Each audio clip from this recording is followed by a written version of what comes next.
Hi everyone, it's Keith and Siobhan today in the hot seat for the Whaley Podcast.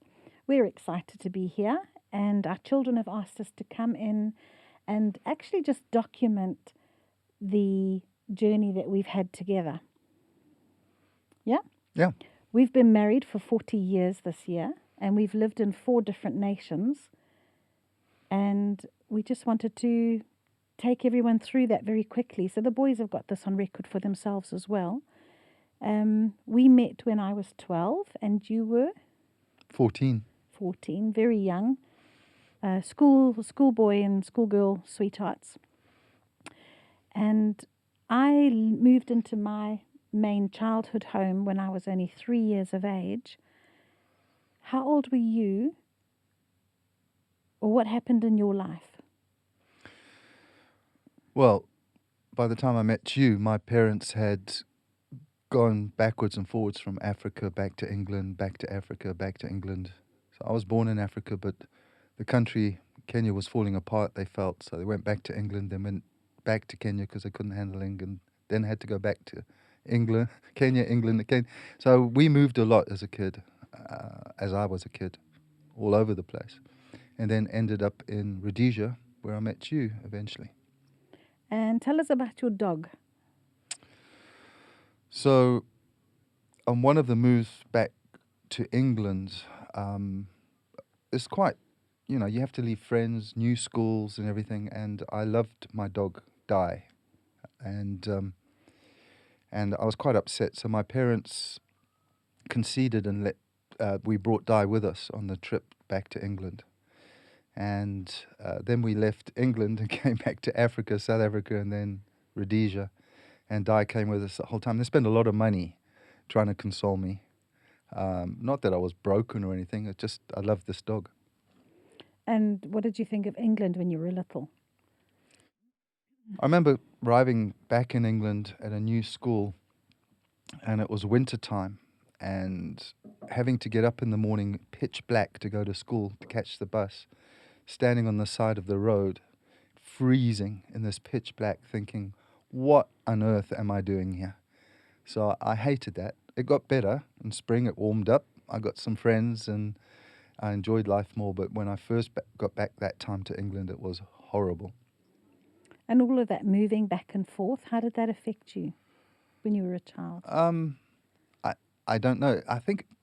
I don't know because I don't have the alternate experience. But I think staying in one place, having a set of friends in a same school or a couple of schools, I think just makes you more settled. Because I was in the same school for kindergarten, for primary and for senior, and I went with the same children all the way through, right up into the end. They're still my friends today.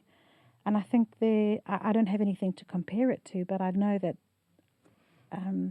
the difference between you and I think I had a more solid foundation and a more secure upbringing, as opposed to you having to make new friends every time and being unsure of where you were going to land. Yeah, on top of that, I also, when I was 8, had to go to boarding school because in Africa where we were living, there wasn't any decent school in the town we were in. So they had to send me to the capital, 300 miles away. And boarding school at 8 is tough.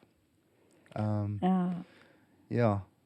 Would I think you if you're recommend old, that? I would never, if any parent asked me, should I send my child to boarding school? I'd say no, don't do it. Why is that? It's just, I guess family is a soft place to land. It gives you security. I mean, the discipline at the boarding school was always unfair and harsh. And so you always tried to get away with stuff and not get caught. Yeah. So it made you a bit of a rebel and sneaky. And it turned out I never trusted adults. When I got home on holidays, my mum said, would you like something from the shops? I wondered, what are you after? What's the game here? Because I just didn't trust adults. Shame. Yeah, for me, I always knew my father was in my corner. It was a wonderful thing for me, and I don't mean to put that in your Yeah, face. just rub it. The salt. Here's. But I can remember going home with issues, or had a fight with a friend, or a teacher was rude to me. And it was really securing to go home to know that I had somewhere to go and offload that straight away. And I couldn't imagine being in a boarding school. I know some people have had great experiences, but the majority of people I've spoken to have not. I think if they're especially young, I Yeah. think if you're in high school and it's a good school, I think it could be a really great experience. Mm. And your brother was born when you went to boarding school, wasn't he? Yes, so yeah, he Did you took my feel place like- in the family. Did you feel like that? I don't remember feeling like that. Not. No, I never felt jealous of him. Okay. So we grew up in the same house until I got married to you in 1980, and you had moved all over the shop. And then we got married, and we had 2 children in Zimbabwe.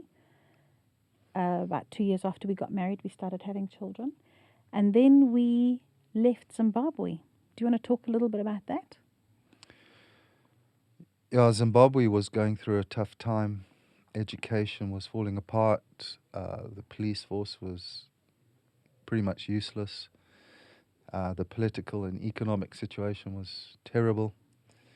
And when I took a job in Zimbabwe, I only took it because it was a South African company with the proviso that after a couple of years, I could get transferred into South Africa. So they could pay for the removals and set me up in a new place in South Africa. And so we took that option soon after Seamus was born. 4 weeks after he was born, we left Zimbabwe and immigrated to South Africa. Yeah. I remember the hospitals being absolutely dire, and that used to worry me. If anything had happened to our children, that they wouldn't get the care that they needed. Yeah, I think if it was just the two of us, we would have stuck it out because it was a beautiful country and we had all the privileges of owning a house with a swimming pool and a garage.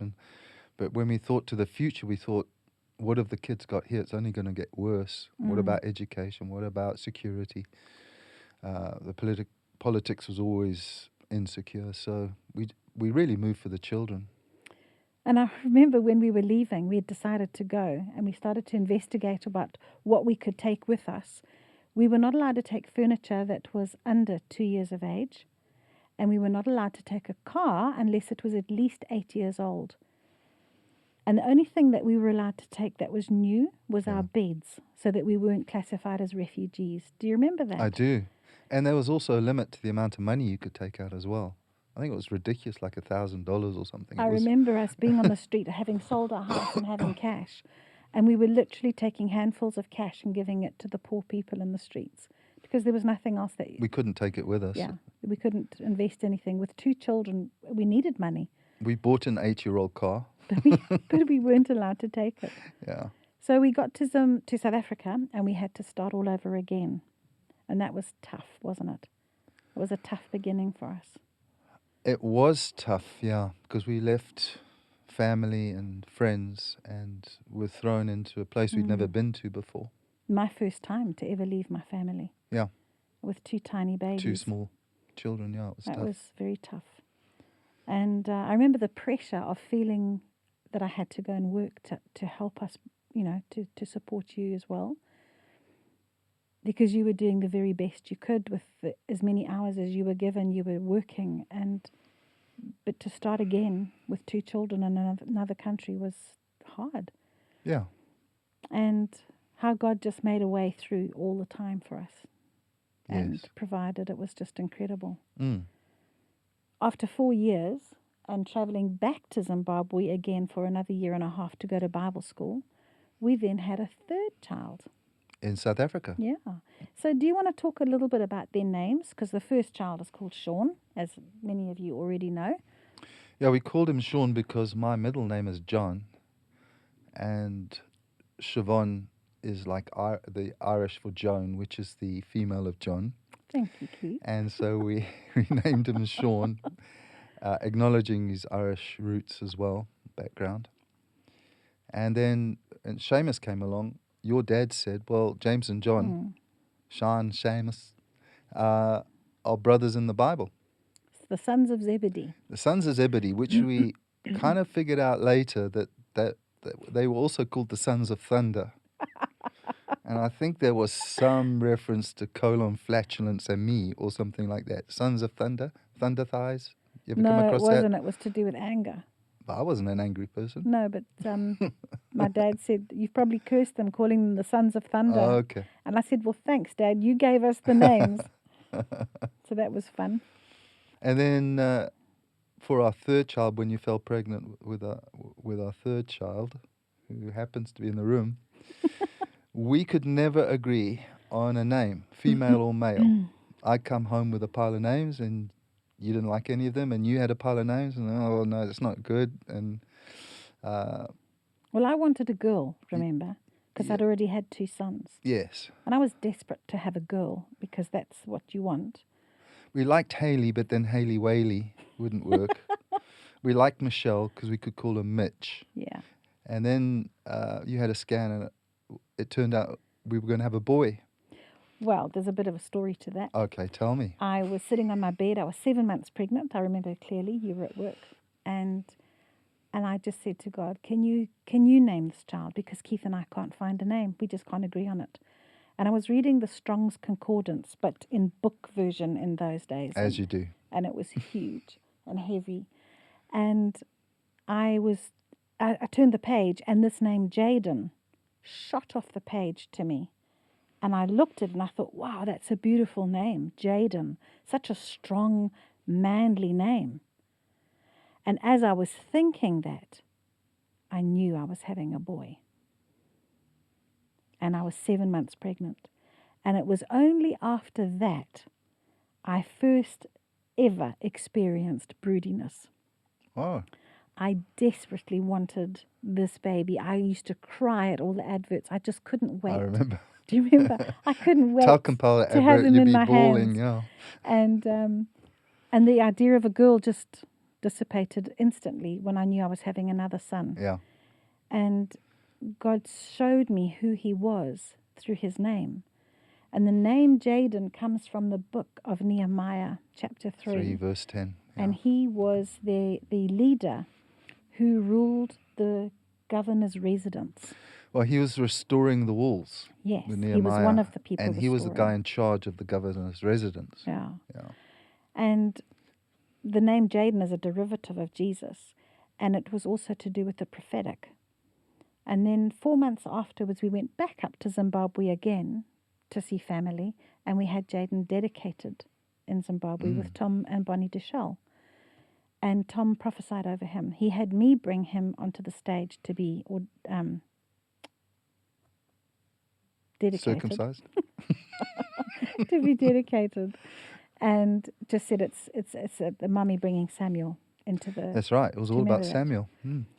And yeah, and that's we've watched that unfold in Jaden's life, and we've watched him, even from a very small child, be able to see. He was a seer from a very small child.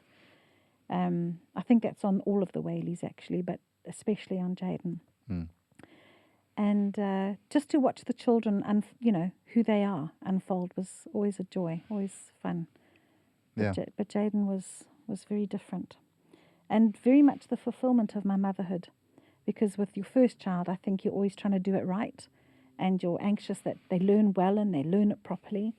So I think you're a bit tough on the first one.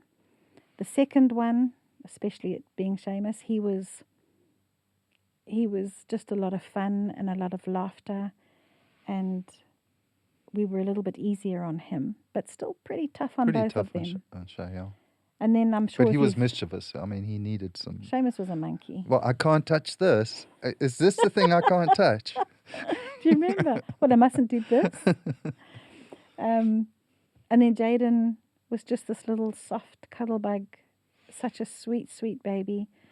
Everybody wanted to hold him. We pastored a church in Port Shepstone. We moved 13 times in 11 years and ended up in Port Shepstone. I think Jaden was 2 when we got there. And he was just like the church mascot. Everybody wanted him. He was just cute. And as you've heard, if any of you've watched the podcast before with the guys, Jaden has said that he had a little bit of a different upbringing to the other 2. He was spoilt. And I don't care. He was spoilt by Sean and Seamus as well. Yes, he was. Yeah. Yeah, always in the middle of it. He was always protected by them. And even the girls, as they've come into the family, even they spoil him too. So yeah, we moved a lot of times, 13 times in 11 years, much to Keith's hatred because of his beginnings. But I loved it because I'd only ever been in one house. And I really got into this whole moving and, setting up home. And I got pretty good at it, didn't I? You were very good. I mean, you just have to glance at a kitchen and you'd already put every bowl and cup and spoon in place. Yeah. I hate moving. I learned to get pretty organised with all the moving we did. Yeah, no, I hate moving. So we were pastoring in Port Shepstone for 8 years. Had a fabulous church. It's still going really strong. Fabulous leaders leading it now. We love them very dearly, Paul and Lee. And we felt that we needed to move to England to plant there as well. So we handed our church over and we left South Africa to go to England. But my mum died just before we left. In fact, you had already left, hadn't you? Yeah, to pave the way. And you were gone out the country for 2 months. And in that time, unexpectedly, my mum died. And my mum and dad lived with us. And I had to stay back 2 months trying to sort out visas and passports and things for the children without my husband, lose my mother. And it was hard. It was a tough time. Yeah. Still hurts. Mm. And then I had to leave my dad. And that's a pain that I don't know if I'll ever get over. But I asked him to forgive me. He told me he'd follow and he didn't. Mm. There was a lot of things going on there that was tough. Anyway, I arrived in England 2 months after I hadn't seen you. And we had to hurry because the kids had to get into school there. Remember, you booked places for them. Man, that was the toughest time of my life. Yeah. And Sean gave a podcast just a couple of days ago saying that he loved Romsey and all his friends there. I was thinking it was a terrible So time, but crazy. I'm so pleased he was. How was your time, Jay? In Romsey? It was a bit tough too. It was a rough start. It was a rough start.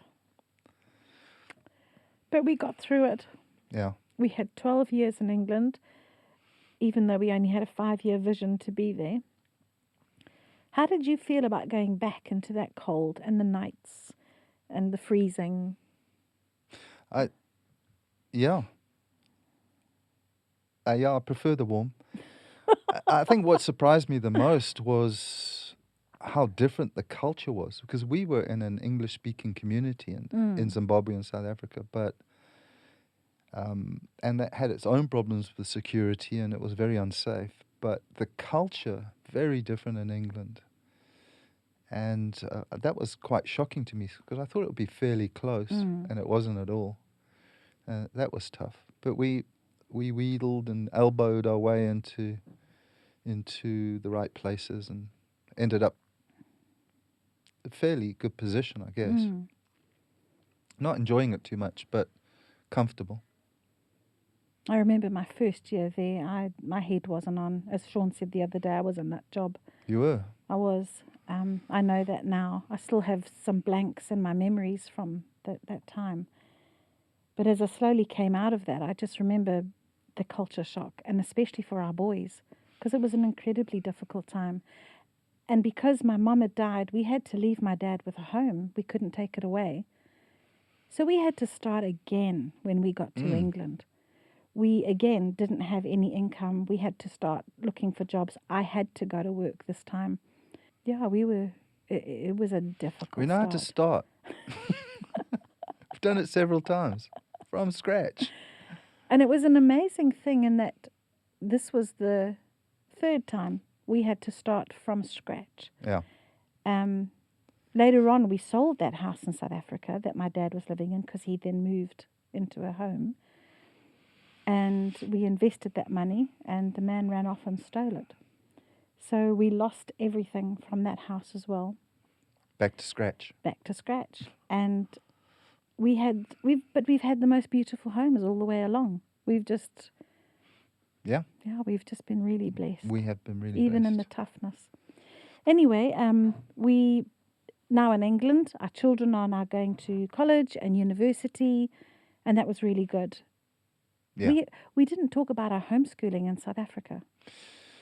Yeah, that was a real privilege. We had the boys in a Christian school, and education was kind of falling apart in the community, not in the Christian school, but in the general government schools. And lots of people were frightened, and we were pastoring the church, so we felt it an obligation or a call, I don't know what you would call it, to kind of pave the way for people to be able to educate their children outside of the system. And so we started homeschooling. And we did it for 3 years. And it was a really, really good time. Very special Really time. good time, yeah. I mean, we had been around education, of course. We were in the schools. We were teaching in schools and things. But to homeschool did something for us as a family. And it put us all on the same page. And I think that was really the beginning of where we started to be a little bit different to what we would have been, I think, if we hadn't. Do you agree? Close. I think it brought us really close. Yeah. Yeah, and we still have inside jokes from those days that we still continue with. Yeah, it was a very, very special time. Mm. But as Sean said in his podcast a few days ago, his greatest time was Romsey, where he had friends and he could go and game and not study for his exams, which he told us he was studying for No, his he exams. said he did study because Yeah. those guys did study. The truth was we didn't care because we were so happy that they had friends. And he was clever. He got through his exams, no Yeah, problem. He did. We taught him well, hey, how to study. Not me. I'm not that good. I wasn't that good at it. I'm better now, but I wasn't that great at it. Let's talk a little bit about the church plant that we did in England. No, let's not. Let's not do that. We did. The primary reason for us going to England was to plant a church. And we did. And it was tough. But after, I don't know how long, a year and a half, I ended up in the coronary CCU, coronary care unit, with a suspected heart attack. And I was basically just physically shaking the whole time. It was just a lot of pressure, full-time work. And then the people coming to the church wasn't that many, but they were all, most of them South Africans that were missing home, so they were drawing a lot from us in terms of comfort and direction. Precious people. Yeah, very good people, but it was just too much to bear eventually. And so I ended up in hospital. It wasn't my heart, it was just nerves, anxious, stress. Yeah. Stress. So, Plus, you were in a terrible situation with work. yeah, work was tough. I was selling. At the beginning, we were in that place. Oh, yeah. But we graduated and we ended up back in a school. Yes. Both of us in the same school. And it was wonderful. Teaching in a Christian school. It was a good school. Yeah, it was still a wonderful school, still going well. Yeah. And I think that was why we stayed on past the 5 years, was because we ended up, and God had said to us, I'm calling you to this place. And Jaden actually went to school there. And it was just wonderful, wonderful time. It was a good school. And then Sean and Bonnie got married. Oh, well, no, I suppose I should say this, that Jaden went to university in London. So he left us. We were in the south of England. He went to London. Seamus ended up North England, Leicester, and then Chester, and then back to Leicester. That's Seamus. That's Seamus, and got married and lived up there. Tell us a story about the very first time we went to Leicester, any of us. Oh, Seamus makes friends wherever he is. He's not particular, is he? People like him. And he's a very friendly guy. So the sunbeam. He's the sunbeam. You know, you couldn't walk down, even now, you can't walk down our streets here in Sai Kung without having to wait, if you're with Seamus, having to wait whilst he says hello to everyone, because everyone knows him. But we went to Leicester for the first time to spy out the university you wanted to go to. We get out the car, we park in a street in Leicester, we get out the car, which is 2.5 hour drive from where we lived. None of us and where he went to school and college. There.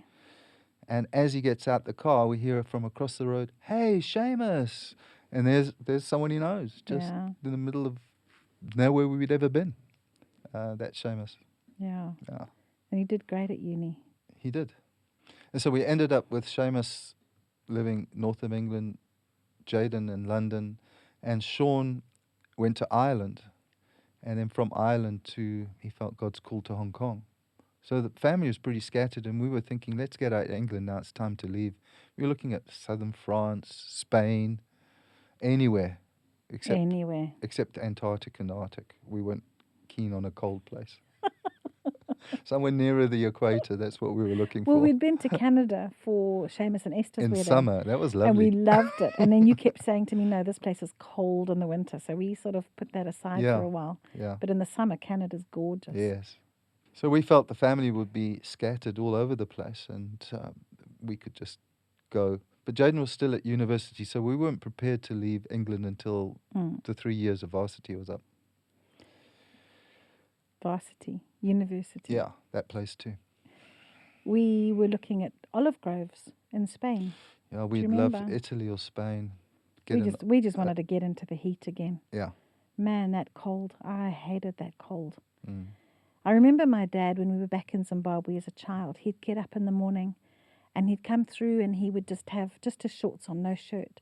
And he would stand at the window and take a deep breath in the window and say, "Oh, what a wonderful day." And I didn't understand it because I used to think, well, every day is like that. Just Why does he say like that? any other day. Why is it wonderful? And then when I lived in England and because I'd heard your stories about the cold and going to school in the cold and in the dark. And after I'd lived there, it all made sense. Mm. Now we're living in Hong Kong. Oh, the weather's just glorious. Yeah. We love it. But anyway, in all the moving that we did from homes and countries, how did you feel when everything was put onto the back of that van and there was just the 5 of us and our suitcases? What was that? What did that feel like for you? It was just the one experience, really, when we were leaving Zimbabwe and the packers had filled the van, the house was empty, and it was just the 5 of us. And it actually felt like relief. It was like, I don't have any of the responsibility to protect this stuff. It's Yes. gone into storage until we arrive in a new place. And it actually felt very light, like a burden had been lifted. Now, when you were overseas already and we were leaving South Africa and leaving our family home, because we were there for 8 years, the 4 of us stood on the road, the 3 boys and myself, and we watched that van drive away with all of our belongings Yeah. because they were going to ship it to England. And we all expressed exactly the same Really? feeling. Yeah. I didn't know that. Yeah, we did. Very clearly, I remember standing there and thinking, oh, and I think it is. I don't know if it's because it was Africa, but we didn't have to protect that stuff anymore. It was just us now. Yeah. And that I could handle. Mm. Because I felt with you being in our lives then, my life was too big. And whenever you had gone away, if you'd gone on outreaches or things, I felt like I needed to go smaller, that I could manage it. Yeah. Because you brought a bigness to us. And I remember that furniture van driving away, and I thought, oh, thank goodness it's just us, because this I can handle. Yeah. Yeah, but the idea of moving, having to pack up, having to go into a new place and unpack, hanging curtains, the pits, and then finding your way in this new town, how to get there, building relationships, just hard work. Yeah, it was very hard work. Yeah. I think England was the hardest. Yeah, because the English, especially in southern England, are, their home is their castle. And if you haven't gone to school with them and spent 20 years building relationships, very hard to cross those moats. They've got their lives all settled, what they do on a Friday night, steak on a Thursday, pub on a Friday. They've got their friend group, and hard to break in. We made some beautiful friends We there. did, yeah. Eventually. We did. Took us about 2 years. Some of them let their drawbridges down, and it was great. Very precious We people. were very unusual in England because people would knock on the door to sell us something. Yes. And then we'd invite them in, come have a meal. We're just about to eat. They were selling electricity. Yeah. that one time. Yeah, what a job, hey? And she brought all her colleagues to come and meet these weirdo people that Yeah, invited they've them invited in. me for a meal. Mm, Yeah, they didn't understand that at all. And I funny. remember the first time getting on a bus, and everyone doesn't look at anyone else.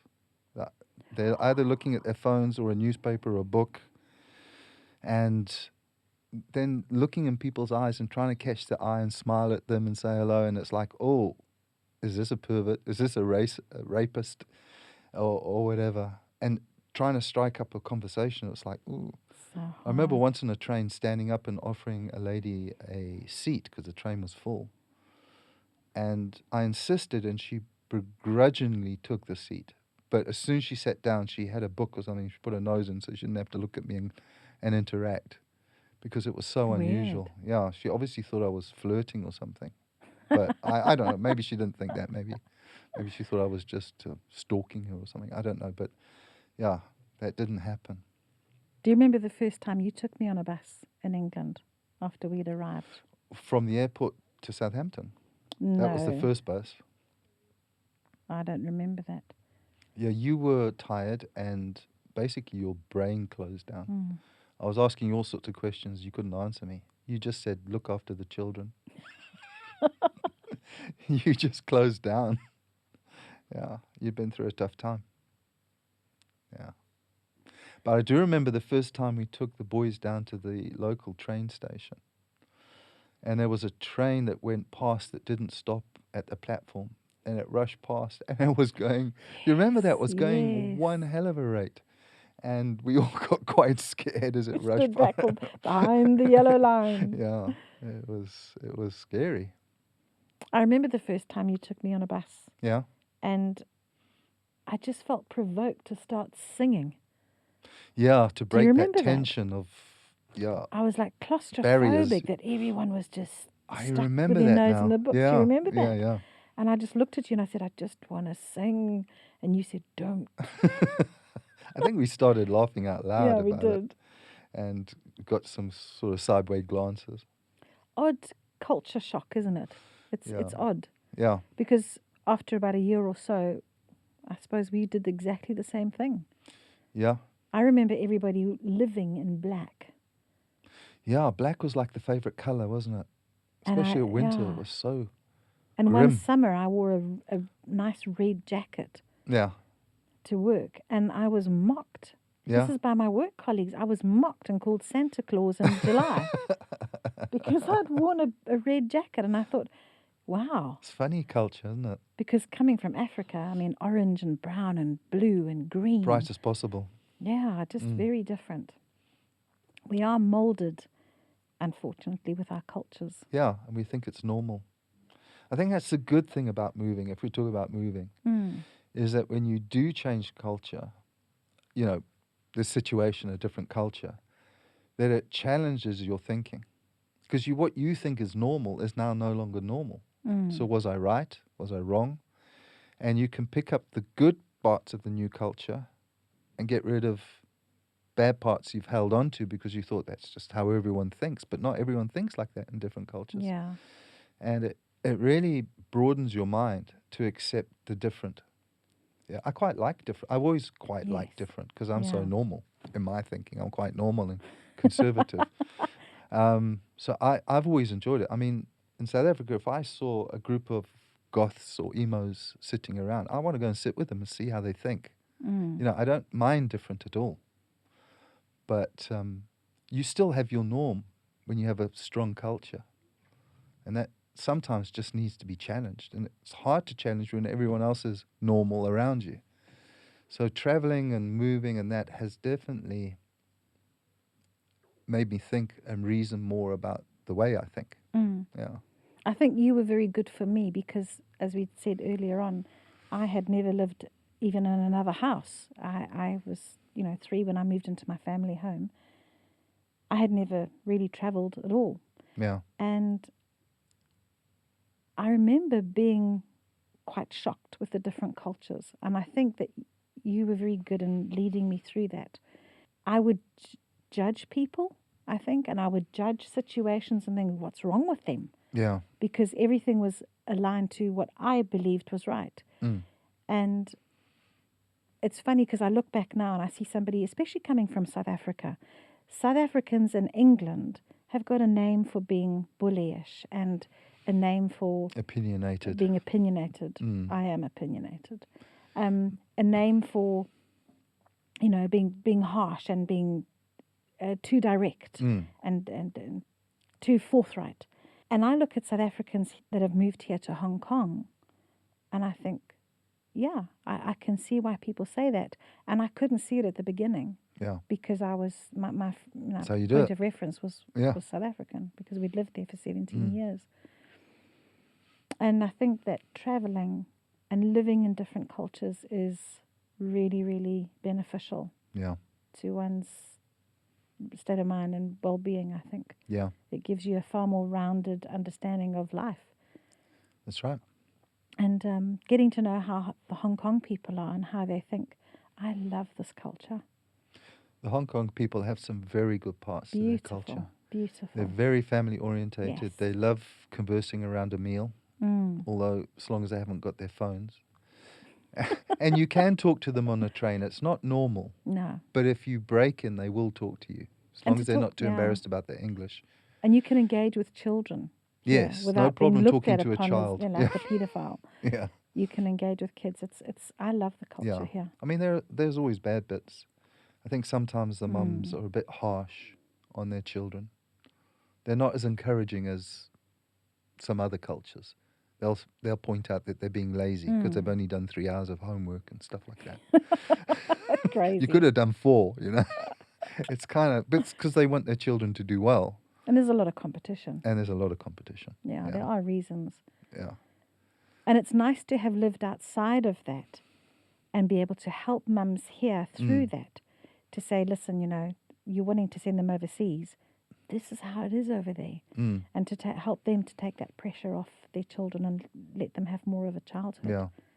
I think that's So a lot of pressure on students here. I mean, every year we get students committing suicide because of the pressure from teachers and family. It's horrible. It's horrible. No one should feel that over an exam. Little children.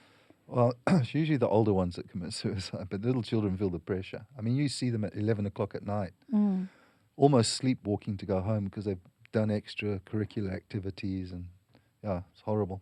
Falling asleep in class, on the bus, going to school. But Hong Kong people generally are really nice, really nice. I feel safe here. Oh, yeah, definitely. Yeah, they're not aggressive unless you push them beyond. They don't get aggressive. They prefer not to have confrontation. Just jumping around a little bit. Go back to telling the story about Mike White in England at school. You're better at telling that story. No, Because you love that story. No, I do. Tell about Mike White and Mr. Hamster, Sean's teacher. No. Okay. No, just Mike White. Okay, you tell it. No, you tell it. No, you tell it. You're much better at it. No, you tell it. I get it wrong. Go for it. Oh, we got a report card from him to say that our youngest, Jaden, was a little bit cheeky in class. And Jaden was only 11 at the time, and as we've already said, he was just a cuddle bug. He wasn't cheeky. He's very cheeky now. So we didn't understand this on the report card, and we went. It was parents' evening the following week, and we got to parents' evening, and we said to him, Mr. White, could you explain this thing of you saying that Jaden is cheeky? Could you explain to us how he's cheeky? Because we don't know him to be cheeky. And we didn't. And he said, I'll say to him, I can't. Would you mind clearing up? No, would you like to clear that's up? Right. Would you like to clear up that mess? Would you like to clear up that mess? And Jaden would say, no, I wouldn't. And that was regarded as cheeky. And we looked at him very puzzled, and then he realized that we didn't get it either. And he said to us, well, what do you think? And we said, well, you asked him would he like to, and he's saying no, he wouldn't like to. He's being honest. He's just being honest. And he said, well, what do you mean? I said, and then it was you that understood it because you had been in England a few times, and then you explained it to him. Yeah. If you want him to clear up the mess, say, Jaden, clear up the mess. Yeah. If you ask him whether he would like to, he's going to give you an honest answer. No, I wouldn't like to. Do you remember that, Jaden? Yes. And now, Were you being cheeky? yeah. Not in year 7. Oh, yeah. Later on, you were cheeky, but yeah. Once I realised that got that reaction, I think I started You found a chain you could jerk, huh? Oh, there's the Irish in him. you can bring adults down to your level, adult level. You're going to use that. Yeah, you're going to use it. But that again was that culture thing. It was just so different, wasn't it? Yeah. And that's when we started to realise South Africans are pretty straight, and the English are not. Yeah, but if a South African says to you, you must do this particular thing, it doesn't mean you must, unless they were boss or something. They're just saying, that's my opinion. Whether you do it or not, it's not going to affect Doesn't me. matter. Yeah. But this is what you should do. Yeah. Yeah. Yeah. And if you're living in the South African culture, you understand that. So I'm not going to do that. Okay, don't. But that's what you should do. It's no problem. Anyway, we hope that you've enjoyed our little chats about our relocating, and we hope to come back and share with you what happened and how we got to Hong Kong, because for us that's a really exciting story. That was a good move. That was a good move. Bye, everyone. See you next time.